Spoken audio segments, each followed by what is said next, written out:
चलिए भाई बिस्मिल्लाहिर्रहमानिर्रहीम। BBA second year first sem human resource management second unit first question, छोटा एक आंसर ये। कंपोनेंट ऑफ जॉब एनालिसिस या जॉब डिस्क्रिप्शन, ठीक है। There are two types of components of job analysis. Job specification. According to Edwin B. Filippo, a job specification is a statement of minimum acceptable human qualities necessary to perform a job properly.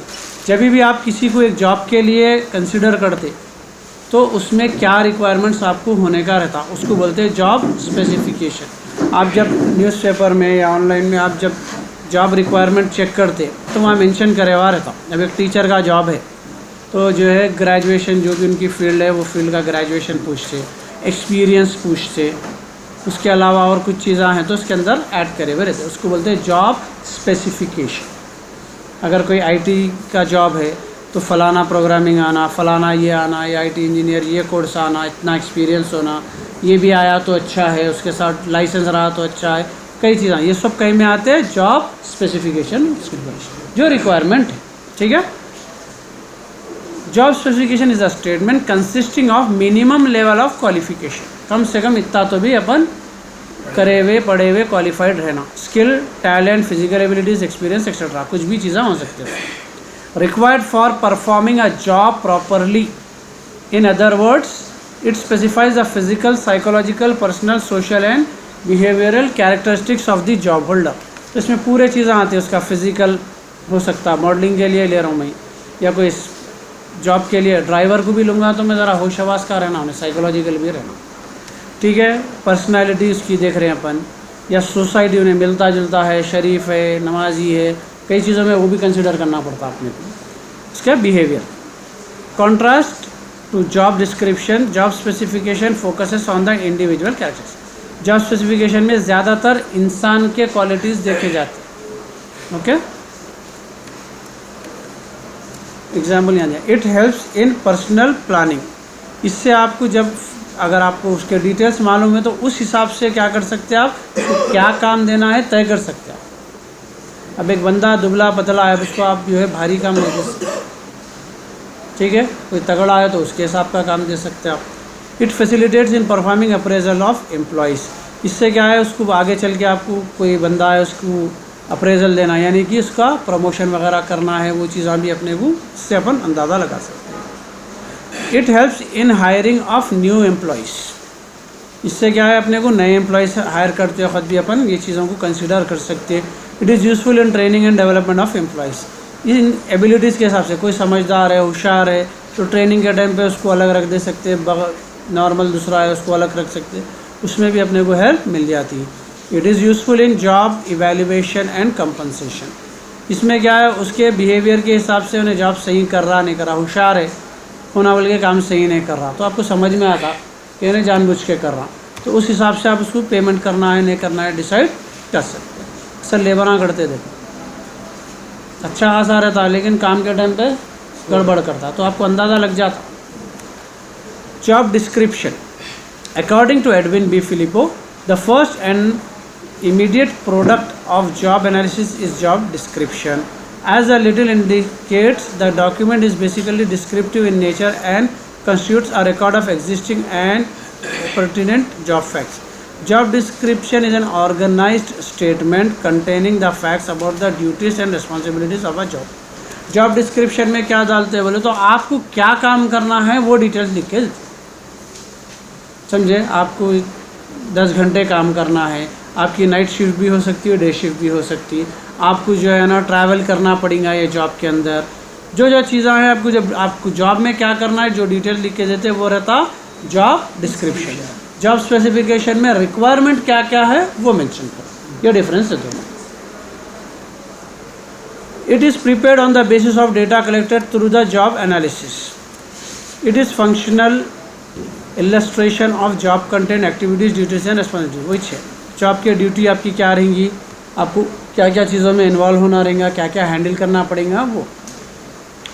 It helps in job grading and classification.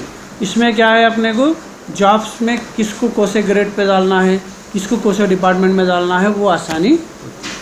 It is useful in employees orientation and placement. इसमें क्या है, employees को कौन से placement, कौन सी position पे रखना है, सेम वही कौन से डिपार्टमेंट में डालना है। It is useful in promotions and transfer of employees, वही चीज़ है। It facilitates in career planning and career development of employees.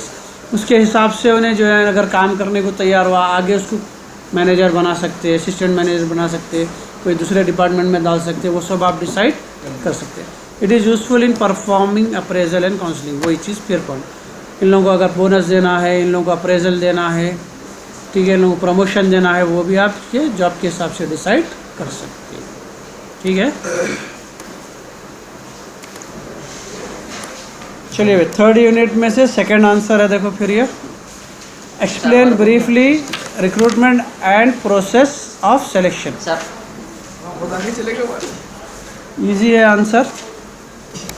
Various methods of selection, simple इसका मतलब क्या है, अपने को जब नौकरी पे किसी को कंपनी को रखना है तो जब एचआर मैनेजमेंट कैसा होता है, उसको क्या बेस पे रखते हैं या कैसे प्रोसेस से उसका सिलेक्शन होता, फर्स्ट यूनिट में अपन पढ़े थे थोड़ा इसका। ठीक है, वही आंसर फिर से रिपीट हो रहा है डिटेल में। जॉब पे आदमी को कैसा सेलेक्ट करते, सिंपल है। घर में एक काम वाली को जब रखते तो कई चीज़ें हैं। सबसे पहले जो है इसका काम आता नहीं आता, पकवान के लिए रख रहे हैं तो क्या क्या पकाने आता, ठीक है, ये सब चीज़ें रहते हैं, तो उसके लिए भी अपन पूरा एक प्रोसेस रन करते हैं। वैसे एक कंपनी में जब काम पे रखे तो ये पूरा प्रोसेस आता, ठीक है।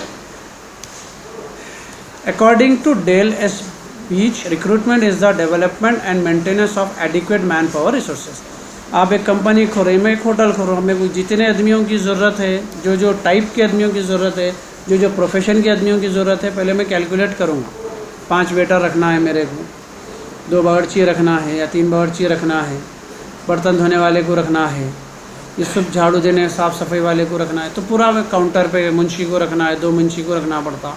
तो ये हिसाब से आप जो है ना कितना मैन पावर होना वो काउंट करते। It involves the creation of a pool of available labour upon whom the organisation can depend when it needs additional man power. इसमें क्या है, पहले से जमा कर लेते कितना रिक्वायरमेंट है, उतने लोगों को पहले से रख के उनको हिसाब से काम में इस्तेमाल करना। प्रोसेस क्या है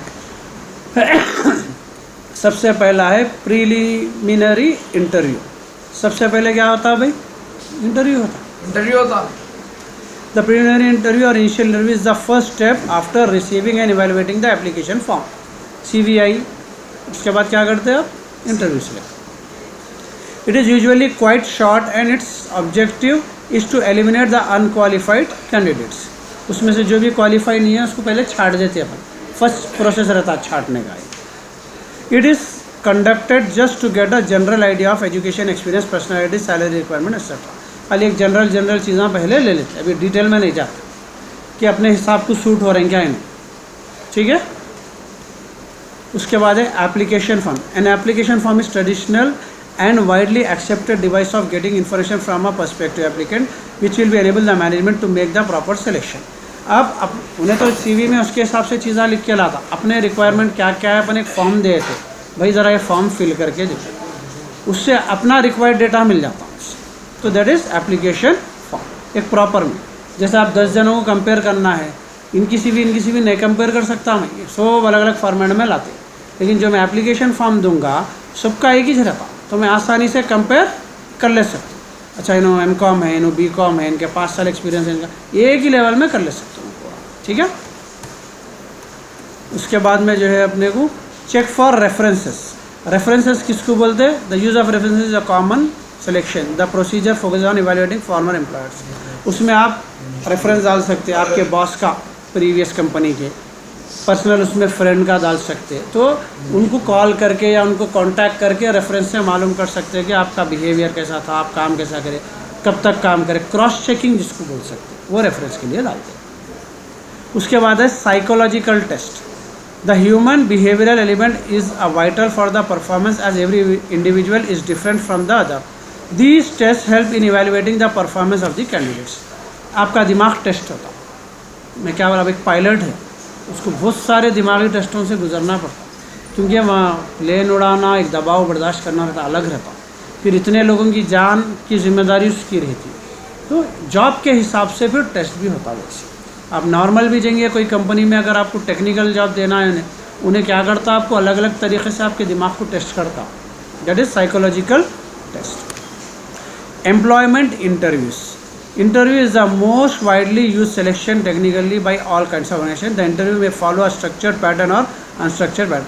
ये क्या है, डिपेंड करता आप जो टाइप के जॉब के लिए जा रहे हैं उसका डिटेल इंटरव्यू होता। अब मैं हूँ IT के जॉब के लिए गया, वो लोग क्या करते, सबसे पहले मेरे को एल्गोरिदम्स लिखो बोलते, कोडिंग लिखो बोलते, ठीक है, और अलग अलग लैंग्वेजेस के बारे में सवाल जवाब होते मेरे को, वो क्या काम में आता, उसमें वो पर्टिकुलर कमांड क्या काम में आता, ये ऑब्जेक्ट क्या काम में आता, तो वो डिटेल इंटरव्यू वो चीज़ के बारे में। उसके बाद है अप्रूवल बाय सुपरवाइज़र। सुपरवाइज़र किसको बोलेंगे, आपको जो डिपार्टमेंट में काम करना है, इमीडिएट जो हेड रहता आपका, उसको बोलते हैं सुपरवाइज़र। तो आपके इंटरव्यू के बाद में क्या होता, उन्हें इंटरव्यू लेता या उन्हें इंटरव्यू के साथ रहता, फिर उन्हें अप्रूव करता आपको लेना है या नहीं लेना। Physical examination is a final step in the procedure of selection where applicant physical capabilities are matched to the job requirement. Physical examination is carried out to prevent the company against unwarranted claims under workers compensation laws. आपका medical test भी होता, ठीक है, तकरीबन बाहर जाओ कहीं भी जाओ, कहीं को कल को ये नहीं बोलना मैं कंपनी ज्वाइन करे बाद मेरे को ये बीमारी हुई, मसला हो जाता उसमें। तो पहले मेडिकल टेस्ट होता, आपको क्या है कंडीशन, ठीक है, उस पर भी अप्रूवल होता। नेक्स्ट है इंडक्शन और ओरिएंटेशन। समझाया था मैं, इंडक्शन का मतलब क्या होता है, आप कंपनी ज्वाइन करने के बाद में आपको पूरी कंपनी का दौरा कराते हैं, आपका काम, आपके जो भी वर्कर्स रहेंगे, एम्प्लॉयज़ रहेंगे, उन सब का ऑर्गेनाइजेशन में कैसा काम चलता है, उसका कल्चर कैसा है, नई भूख बुला के पूरों से मिलाते देखो, दैट इज़ इंडक्शन। के तारुफ का। ओके, हो गया आंसर।